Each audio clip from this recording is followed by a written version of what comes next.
All right, Chelsea fans, welcome back to another episode of the London is Blue podcast. As always, your host, Brandon, my host, Nick, and Dan. And gentlemen, we've had a Bournemouth match review, which, as you would expect, means 3 points all day, every day. A lot of mixed feelings, Nick, a lot of confusion. We haven't done one of these in, honestly, over a month. I mean, we haven't done one of these in almost 2 months. The last win that Chelsea Football Club had was on March 11th. We were all traveling back from the UK at that point. That's how long it's been. So, yeah, it was a very confusing, joyous even day. Was at the Belfry with my fellow KC Blues down there, which was awesome. I got to meet listener Craig Jenkins. So shout to Craig. There are two of us down. He just needs to find Dan at some point. And, we celebrated the right way with a "We Are Staying Up" chant. And I think that was the right thing to do, Dan. It sounds good. It sounds like the appropriate response after multiple games of pretty average to pedestrian football in the Premier League that we've been subjected to, that now Chelsea are safe and sound. And we can enjoy the fact that the summer tour of Premier League teams is still going to include Chelsea. A officially winning a part Chelsea of it. side. We did it. Which is always a good place to remind everybody that we will be there. All right. Wrexham sold out overnight, but we will be at, what do we say, 4 of the 5 stops that Chelsea are doing. So if you want to hang out on the East Coast, we'll be there. More information starting to roll out, live shows, guest spots, and all of that fun stuff. We're super, super excited. So reach out if you have questions. Otherwise, we hope we will be seeing you this summer. What we're going to be touching on this one, though, a little bit of breaking down Chelsea's key win over Bournemouth.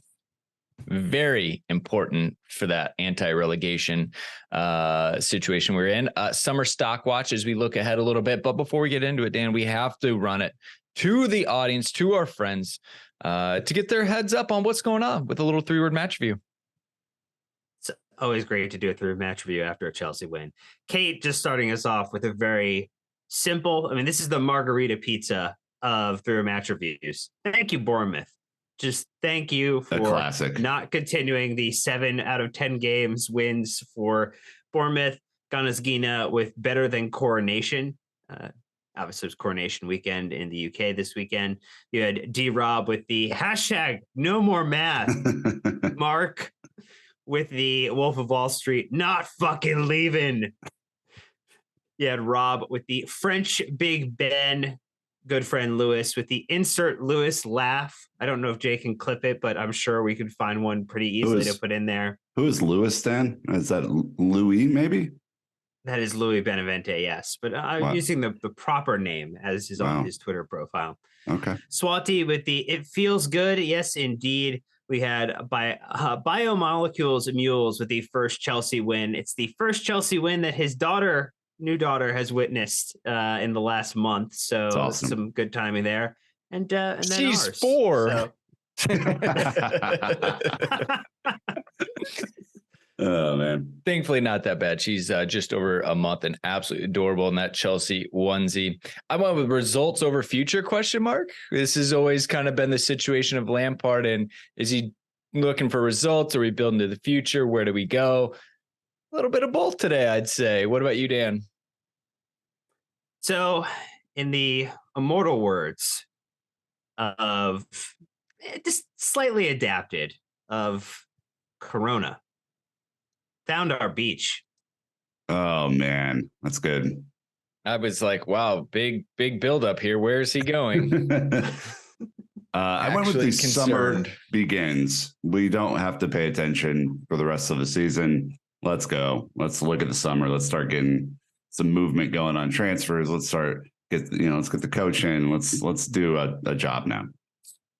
Yeah, remember when we dropped that Matt Lott episode? Me too. All right, Potchers for sure. Still working on that. So huge shout outs to Eric who jumped in on Patreon. Enjoy the Discord, NVO7 on Apple Podcasts with Mighty Mouse and DJ and G Page representing from the countries of Uniteds, the States and Kingdom, and Spotify knocking on the door. Hold on. G Page doing the Lord's work. That's true. We should call this out.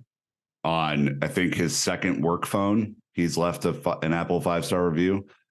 If you're like, hey guys, how can I help you? I don't want to give you 1 cent of my earned money. Do what G Page has done here. Borrow your significant other's phone, borrow your sibling's phone, borrow your mom's phone. If you have a work phone, just dive on into that Apple Podcast 5-star review. Leave one of those bad boys right there. It really helps us, man. It really helps us. And G Page, you are a legend. Yeah, he's on like 4 or 5 devices. It's like his work is updated and things like that, mobile devices. So huge shout out. And then, as I was saying, we're knocking on the door of 2,000 reviews on Spotify, which is also we passed the door of 2,000. Well, on the road to 3. Let's liven it up. There you go. We Much appreciate all of that, but we got to jump in here. It was Bournemouth this past Saturday, the 6th of May. In the Premier League, it turns out our favorite competition to be in this season. It's the one we're in the longest. At Vitality Stadium, scoreline: Bournemouth 1, Chelsea 3. What? Not a script bomb. Did the team not realize it was illegal to score more than 1 goal? What happened? Like, did they allow this to happen? What kind of authorities were in charge of this game? Well, thankfully, Conor Gallagher was in charge. 9th minute. Opening it up with his head, getting the Goldilocks out of the way for that one. Vigna equalizing the 21st, and then it was a long waiting game of, here we go again. Still 1-1. This is not going to end well. But Benoit Badiashile, 82nd minute, gets his first Chelsea goal. And then second half sub, Joao Felix, one person who's been interviewed by us, scored in the 86th to seal all 3 points.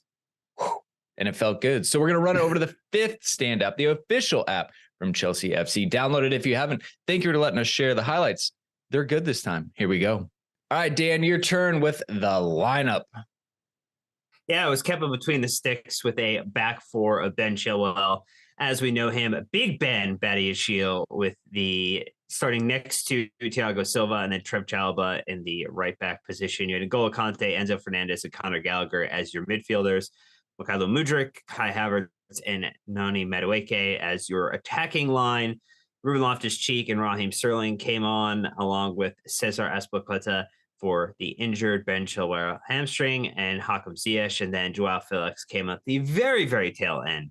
And what I will say, one other item of note, is Lewis Hall did make the bench for this one, did not get an appearance into the side.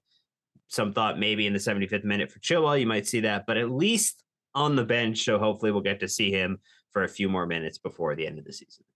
Totally derailing this right away, Nick. Do you think that with Lampard's lack of an exit of the club, that he maybe opted to Aspi in case he does leave at the end of the season, giving him chances to be out there until the very, very end, knowing that he probably could pull Lewis Hall inside and say, hey, your career's ahead of you, man. Like, we need to respect Aspi and give him some opportunities if he's not going to be here.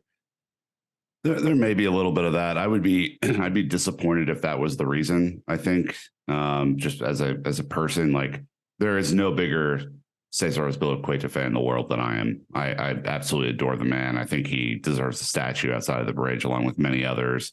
And I hope at some point we get to see that, because he has just been an extraordinary captain, but he's struggled coming back from being kicked in the face about 2 months ago to find any sort of real form. I think the reason he was brought out, if I were to take a guess, although I have no knowledge or inside track on this, is that he's experienced, right? And closing out games for 15 minutes should be doable for a person of his stature. And so my guess is that's why that happened. Now, would I personally have loved to see Lewis Hall straight swap for Ben Chilwell on the left wing? Yeah. But Lewis Hall isn't a left back. Like, I know we had kind of pivoted and switched once Aspi came onto that like back 5 action instead of the 4-3-3. But yeah, I mean, look, we are all immensely impressed with Lewis Hall, and I think we want to see him play in the future. And that would just be something of note for, now that Chelsea's officially safe from the relegation conversation, that I hope we see Lewis Hall start. Man, I hope we see some of these young cats get rolled out in a way that gives them the experience of Premier League minutes before the summer starts and they start being graded by a new coaching staff. Well, some of the top line stats, Chelsea with a 1.35 XG to Bournemouth's 1.29. So pretty close there. We had 66% of possession, though. So very dominant in that category. We had 11 shots to their 10. We had 5 on target to their 4. Again, I mean, pretty even when you go down this. We did miss both of our big chances. They converted they also missed their big chance. Or is this saying that we scored both of ours, Dan? No. We scored both of our big chances. I can't interpret data that way. I know. It's this crazy concept that Chelsea can convert a big chance, which is somewhere in the plus 25 or plus 30, goal. It's effectively XG for an individual shot, like the 0.1s, the 0.2s. But when you get to the 0.3s and beyond, it's usually deemed to be a big chance. And so, 2 for 2 on the day. Yeah, that is poor CFC Central is going to be breaking all of his models with that. We'll hit reset. Kepa had 3 saves out of the 4 shots, which we all know about. One random stat though, Opta said 31 Chelsea need to score 15 goals in their final 5 games just to equal their worst ever goal return in a Premier League season. 46 goals in the 95-96 season. That was before kickoff. So we are down to how many, Dan? It's 12 now, Brandon. All right. Just really cutting into that dozen deficit. of eggs. We've laid a bunch of eggs this year. So there you go. Boom. Maybe just pick them up. We'll get back. NPET shithouse moment of the match. Yay, nay? I don't remember there being anything of real intrigue here. Do you guys? No. I mean, the supporters were talking about like, we want away. Like, how shit are you? Like that's. I mean, the way fans were up for it. They were giving it to. Yeah, we scored a goal. All of it. Yeah. I'll give it to the away supporters then, because they were very audible in that small stadium with a very small allocation of tickets, and I think dominated the vocal range. So you know what, shithouse moment of the match. You guys, well done. All right. Well, we're going to take our first ad break. When we get back, plenty of pressure, but no final product. The Tale of Two Halves. Thank the sponsors for supporting the show. We'll be right back. All right. So first half, if we kick it off, as Dan quickly deletes a lot of the things that he writes. What's your theme here, Dan? Do you want to redo your theme? Well, the theme was breaking halves. It was just a copy and paste. It was a transpose issue. I mean, the fact is we did take our chances and we made them happen. A general feedback on the lineup was positive. I think from a lot of what we'd seen in the last few weeks, every time a lineup came out, everybody just kind of just groaned, right? We cringed a little bit and just said, all right, I don't know which bucket we're playing in. It feels like we have a foot in every bucket instead of like picking a lane and going. This time, Dan, a lot of people felt like good. Kovacic was out. Gallagher was in. Madueke was in right away. Mudryk is in right away. Obviously, Badiashile making a first start in a while. The people seem to be pretty happy with this. Why were you so upset? He is. I wasn't upset because I watched it back. I actually slept in, so I was very, very happy. I think the fact that you had 4 of your summer signings or not summer, but January signings in the lineup in Mudryk, Madueke, Enzo, and Badiashile was very positive movement, particularly the Badiashile one, as he had been seemingly put on a island somewhere and not allowed to make it into a starting lineup. But this, to me, Nick, represented an understanding that you have to play the players who are committed to going at it for 60, 75, 90 minutes, whatever they were allowed to provide on the pitch. But then an awareness that some of the players who did not make it onto the pitch or who made it for very, very small cameos are not potentially a part of the future plans or as concrete in their participation in the future plans for Chelsea. Yeah, I mean, I think we wanted to see a team give it a go. Based on record, Bournemouth were on a much better run of form. We knew playing down there was not going to be easy. It was between, this match and Forest is basically our last chance to get points. We're looking at finishing with United, Newcastle, and City.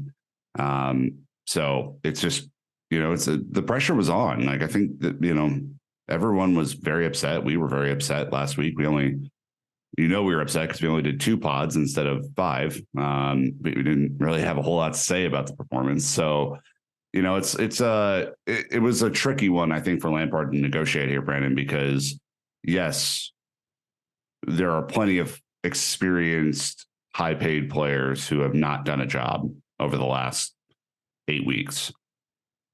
And yes, we need some of those players to get their head out of their ass and play well so that we can get 3 points to avoid a relegation dogfight. And I think he generally mixed the experience and the youth pretty well. And the youth being players like Mudryk and Madueke and players like that. So, because our average age is only like 25 in this starting 11, something like that. So it was a pretty young lineup, but it was aggressive and it was hungry. And, players like Gallagher really set the tone for the game.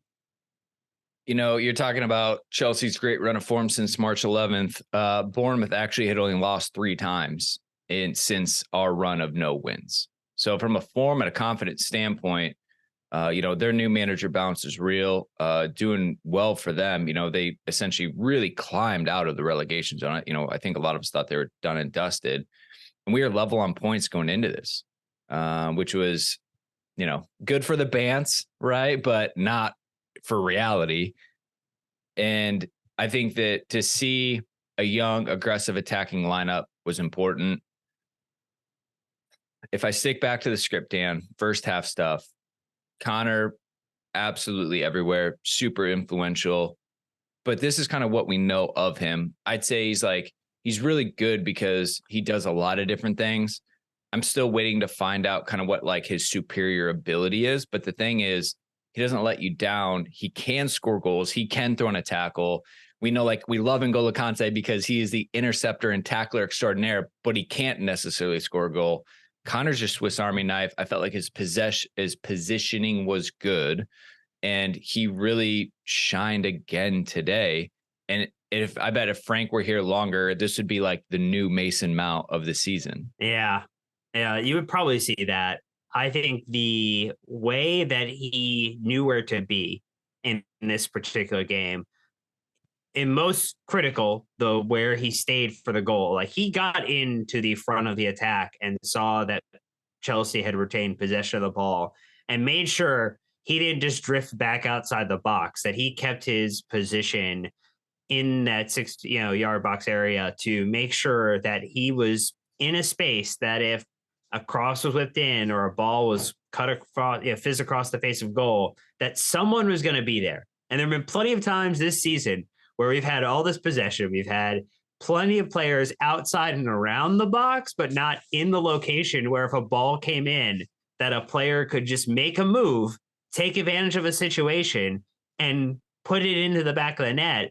Nick, this represented to me that maybe there's been some positive movement within Gallagher's place within this side, at least in the moment, where he feels the confidence. And he did talk about post-match interview too, about the fact that Frank wanted them to get further forward, to be in the box, to be in positions where you could take advantage. And Conor did this really, really well today.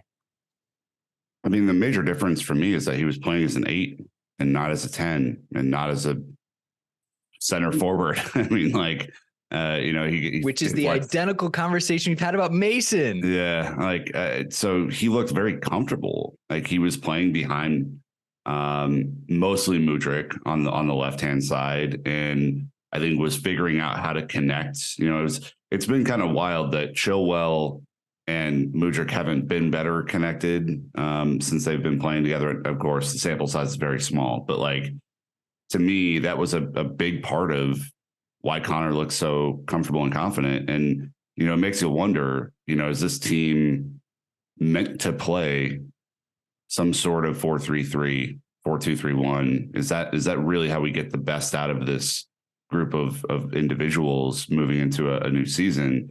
But yeah, I mean, of all the players that we have bagged on, Conor cannot be on that list. He gives it all. And I have always appreciated players who, even when we're down 3-0 against Arsenal, even when City's beating the hell out of us, whatever, he's still out there fighting, putting in tackles, all that sort of stuff. I would agree that I don't know what his superpower is yet. I don't know what he's going to be known for yet.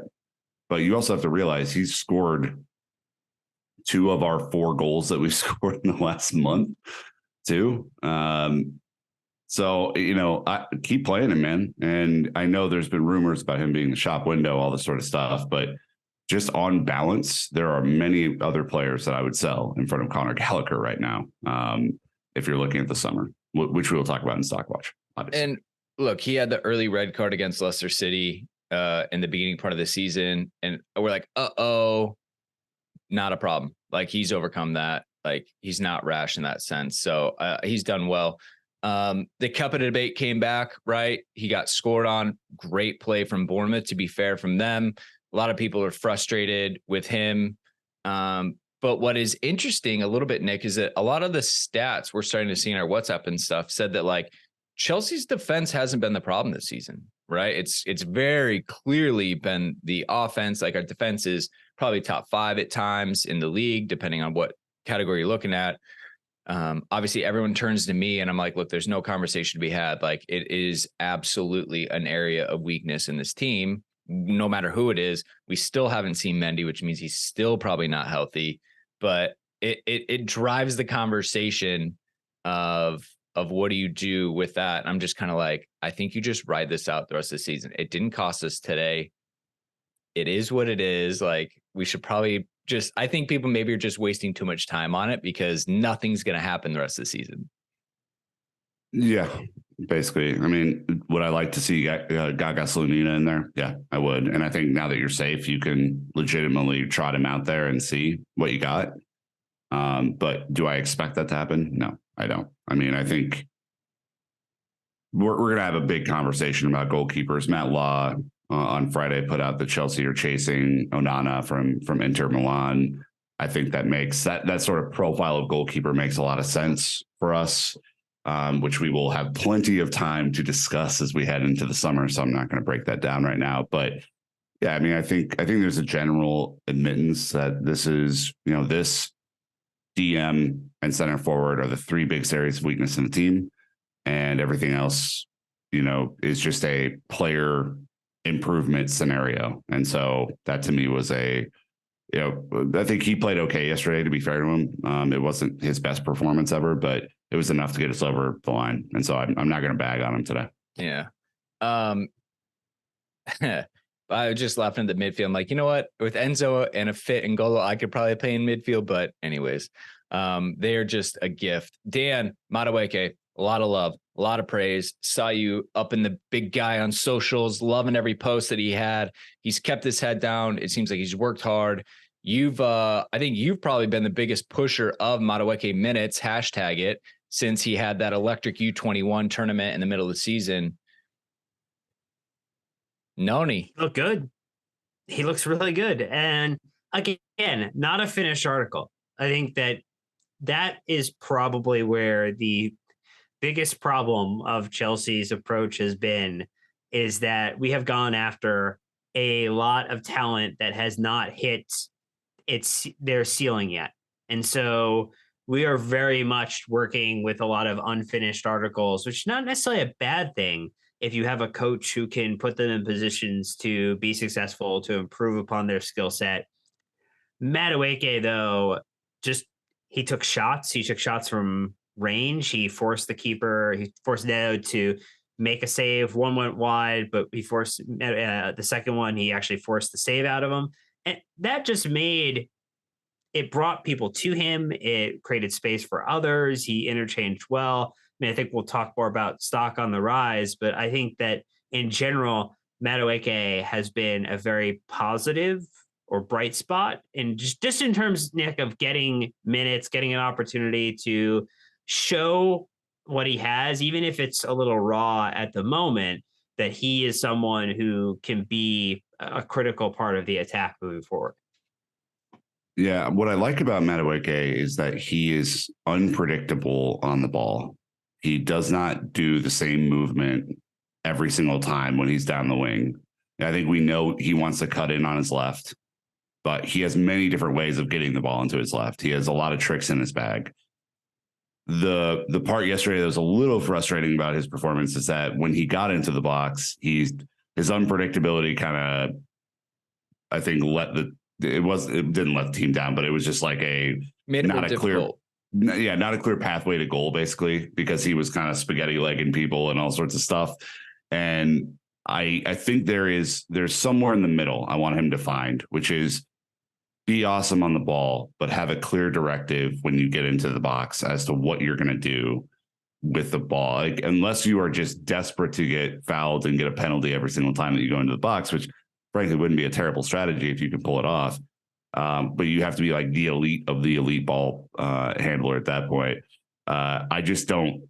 I want him to have a kind of clear pathway with his teammates on how to interchange, because there were 3 or 4 scenarios where he was, played through on essentially the goal line and just couldn't really figure out how to shift the ball onto his left. And again, these are all solvable problems. Like, he is electric on the ball. He is electric out of possession. I don't know if you guys noticed how many runs he made down the wing just to pull their defense, which was very tight, apart a little bit. Like, he did a lot of unselfish running, and I think paid the price with a little bit of, he's had a little bit of a fitness issue the last couple of games because he's not used to playing this much. But, I think overall, like, I'm pumped about Noni. I think he's going to be incredible. So just to kind of set the stage for him, to your point, he is a left-footed winger playing on the right. So your point likes to cut in. Seb C was tweeting about him, a lot of love for Noni, but also reminding people, like, if you play him into space and hope for a right-footed cross, it might not be his best skill set there. He's 21, just turned 21 under 2 months ago. So obviously young. He's only played 381 minutes in the Premier League. And I know he came in just January, but he is the bottom 4 in minutes for this season. Like, Madueke is almost 600. Who else came in? Obviously Badiashile different, but Joao Felix has played 8-10.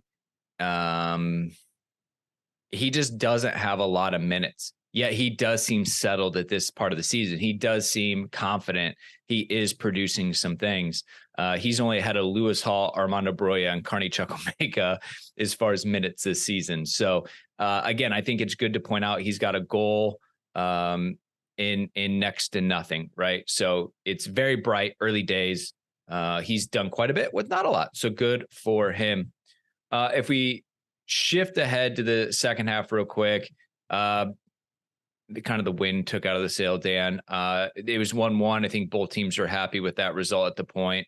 Lampard made a couple changes. I think that's the interesting thing to kind of focus on right there is, all right, we like the lineup. Now, how about the changes? Do we still like the changes, knowing that we are completely armchair quarterbacking this? So the changes for Conte coming off and Ruben coming on makes a lot of sense. Obviously, keep Conte healthy so that you can roll into him next season. And on a caution. He was riding that yellow big time. I mean, the ref was letting him play. He was. Yeah, no, that's true. And then you brought on Sterling for Madueke, who, again, raw talent has not yet been fully realized. It was a good opportunity for him to, freshen up the side and try to make something happen. And when you think about it from like an attacking perspective, I guess it was really only Christian who missed out then in terms of an appearance. I would imagine we see him at some point in the next few matches before the end of the season. Do we though? Honestly, I don't know if we see him again. I know he's not been healthy. I'm kind of leaning that way, Dan. I'll be honest with you. I think it's been pretty intentional that he hasn't played that much. Well, depends upon what we hear from Matt and friends from what happens during the summer. But I think those changes made sense. Sterling has scored this season. Shocking when you talk about players scoring for Chelsea. So yeah, I guess it's better to bring on somebody who has scored some goals this year.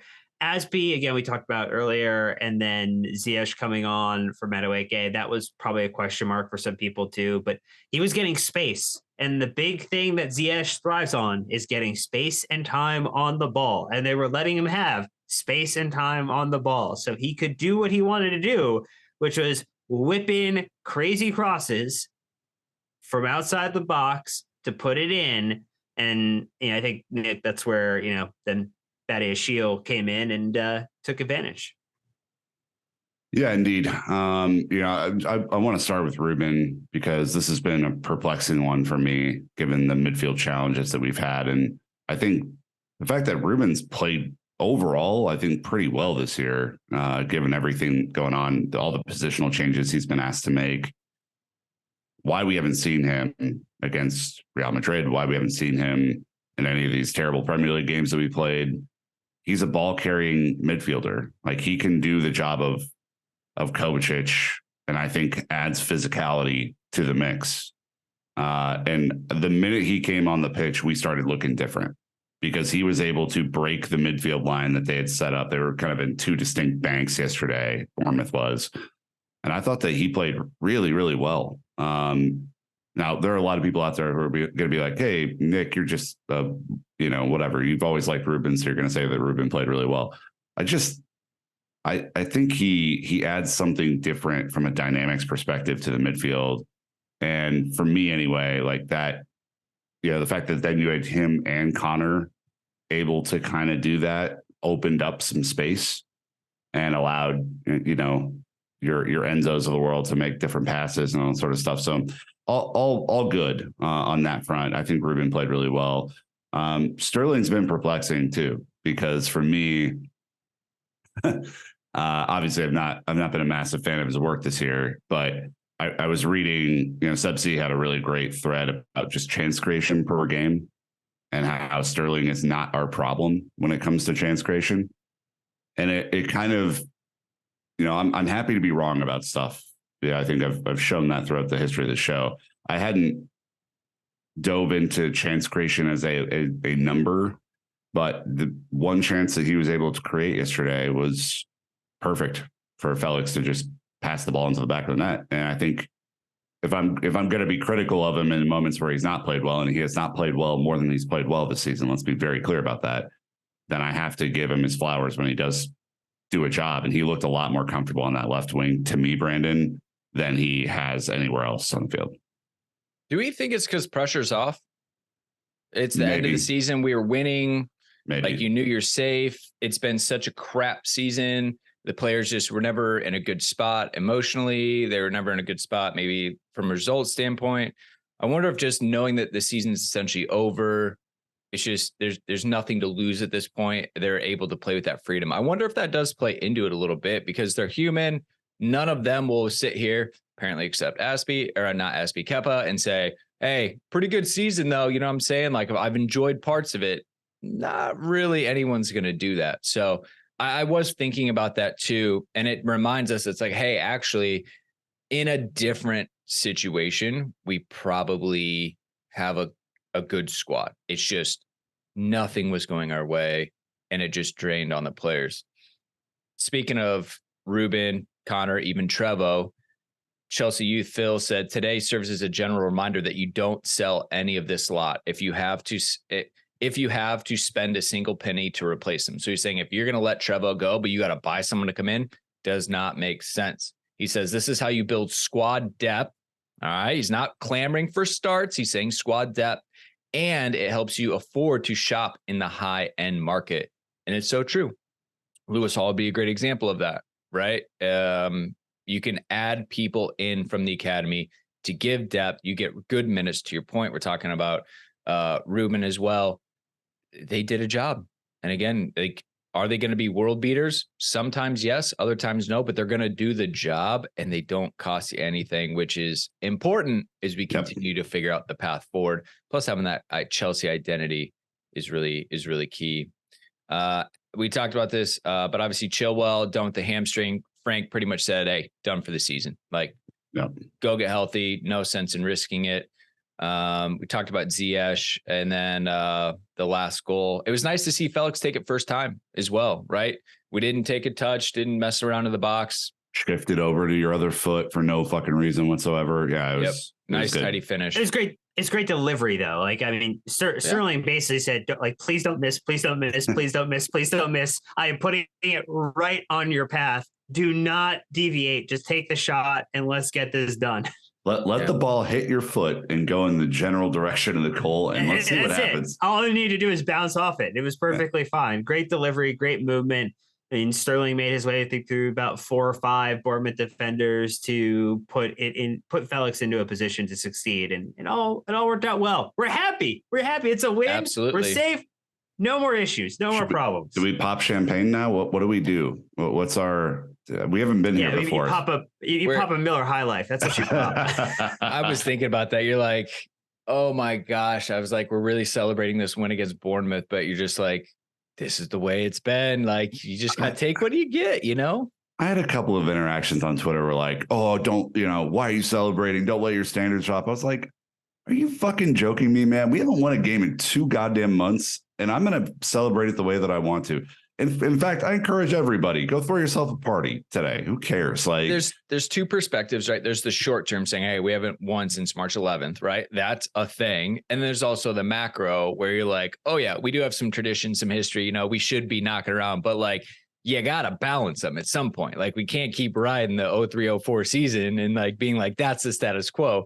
Life happens. We got to roll with the punches. And it turns out we got punched a ton this season. So you know what? Jesus. Suck it, Bournemouth. It's a big win.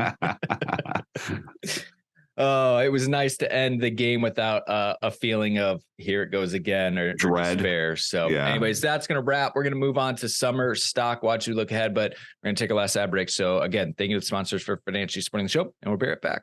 All right, Dan, as we look ahead at who is making their case to stay, maybe become more crucial part of the team next season, you've got a little, like I said, stock watch here, right? Little Jim Cramer, buy, sell. Not summer stock watch, because that's later, even though I have seen a lot of people doing it already. Rookies trying to steal the idea. Often intimidated. Way too early. Never duplicated. Way too early to do KSL sillies.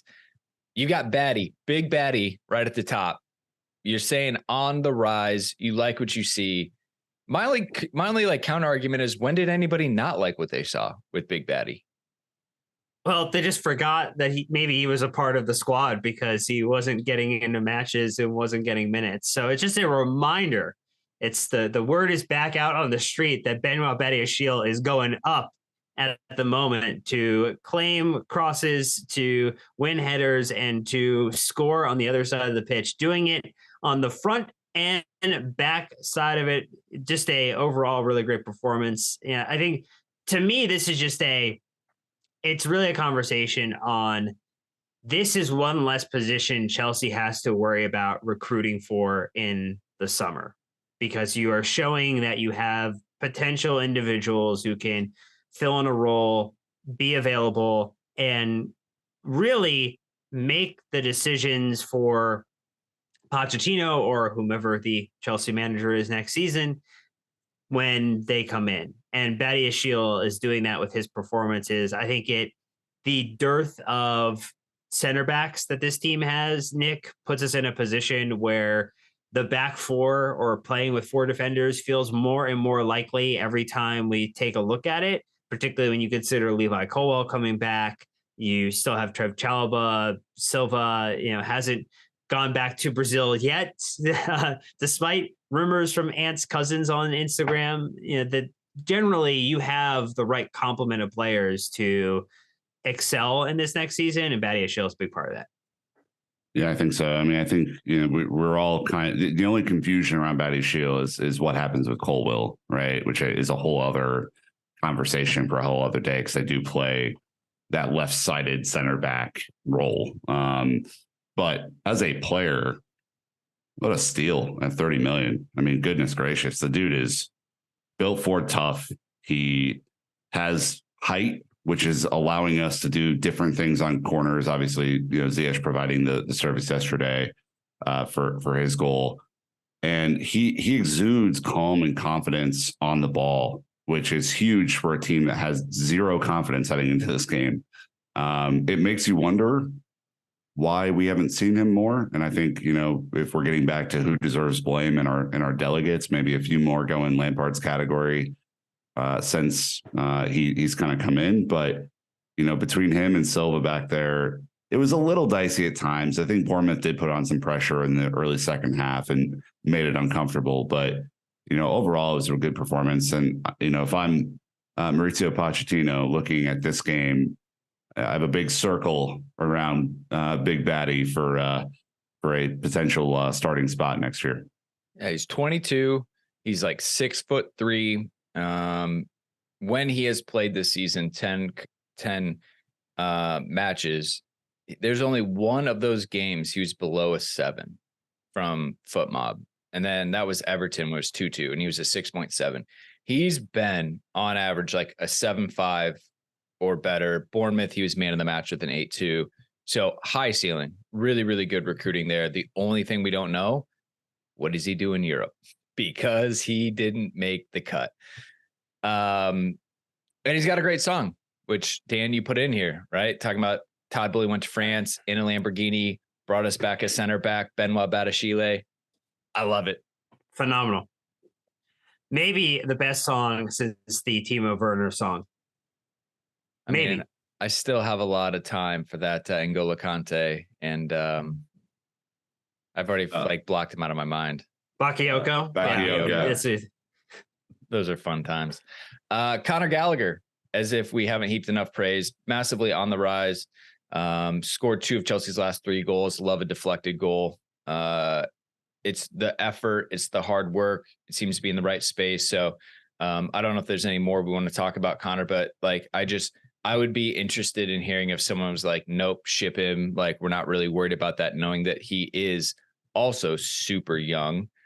He is 23. Yeah. So for us. And he's had a successive spell loans in the Premier League too. So it's not like, oh, he just kind of had a blip of a good season. Yeah, no, he's one that I think is really going to be fascinating for Poch to look at, because I could see the effort and the enthusiasm and the never say die sort of attitude, the Mason Mount role being a very important role. I think if you end up playing with 3 midfielders, his chances increase. If you play with 2 midfielders and in some sort of back 3 formation next year, his chances of playing decrease probably. Just being honest about that. I think he needs to play as an 8. And the issue that you have is that we have a lot of 8s, right? We have Enzo, who's really an 8. We have N'Golo, who's playing as an 8. We have Mason, who will be, hopefully, knock on wood, be back, new contract, playing as an 8. And, any combination of Ruben, Connor, all these guys. So I really, we need to get that 6 figured out to figure out who's going to play the 8. Kovacic obviously in there too. But he's one that I would follow Chelsea use advice on and keep as depth, assuming that you're going to play a 3. If you're going to play a 2, I think he could be on the block. So there just won't be the opportunities, and that's not his best position. Third one up you have is Noni Madueke. Not only inside of the Chelsea sphere, Dan, I think that he's universally liked. I think people accept, and I think we even caveated this, he's not the finished article by any means, which just is that much better. Yeah, so Phil, Chelsea U saying, when you hear managers talk about having the right attitude, work rate, and commitment, this stuff matters. Madueke worked hard at both ends of the pitch. The effort was clearly there. The refinement will follow. I thought I love Phil, but the more interesting comment was Ian Wright talking via BBC Sport, saying that he's got the kind of ability to go past people. And as time goes by, he will feed it in the box. He'll start getting that into his game. Once he does, Chelsea will have a real prospect on their hands. Someone who knows about playing an attacking role in the Premier League. I do find that is just some further endorsement that continues to validate what we are seeing on the pitch, what the underlying stats are telling us in terms of where Madueke's trajectory is now. Yeah, for sure. I think this is, him and Mudryk are probably 2 of the biggest development opportunities for this club, because if you get both of them rolling, Like, I mean, sincerely, like you get a 9 between them, like a real 9. You have your 8s rolling in a 4-3-3 format or a 4-2-3-1 format with a 10, like Nkunku, for example. These two could just be studs. And I think, Mudryk didn't have his best game yesterday. Madueke played pretty well, but man, they're dynamic. They're interesting. They are different sorts of attackers than we've had in both of those roles over the last, 9 years since we've been doing this show. And I love the attitude. Madueke had a really great post after the Arsenal game that kind of showed where his head's at as a player for Chelsea and the pride that he has to put on the shirt. And I think that went a long way with people who have felt that lacking this season. So yeah, really pumped about him in the future now that he brings, because his heat map is right where we need him to be. Down the right wing. In the opponent's half, stretching the field. Yes. So yeah, two highly talented, creative, pacey players that are creative out there. They're collaborative too. You need someone like Olivier Giroud to help bring them into the attack. And I don't mean Ollie Glanville. We need Ollie Glanville as the number 9. Come on, Ollie. I don't mean you need necessarily a big unit like Giroud. What I'm just saying is he unlocked Eden Hazard, right? Eden Hazard loved playing off of him because he could, do give and goes. Olivier Giroud kind of was always looking to find them in again because, he would get it back eventually. So we'll have to see it goes. But if you think we missed someone that's even higher up on the rise, let us know. And like I said, if you have a counter argument, hey, throw it our way. We're open to hearing it and see if we should change it up. But Dan of the match, I know you haven't done this in a long time. I think you did okay. How much dust was on this that you had to wipe off, Dan? Look, it's like one of those movies where they're searching for a hidden tomb or scroll, and they're fearful that any minute movement might break the actual binding of the book because it is that ancient. Look, in this one, we had Conor Gallagher, N'Golo Kante, Benoit Badiashile, and Noni Madueke. I probably thought that the Premier League actually got it right with Conor Gallagher for the overall impact, but the people spoke and they said Madueke, 43%.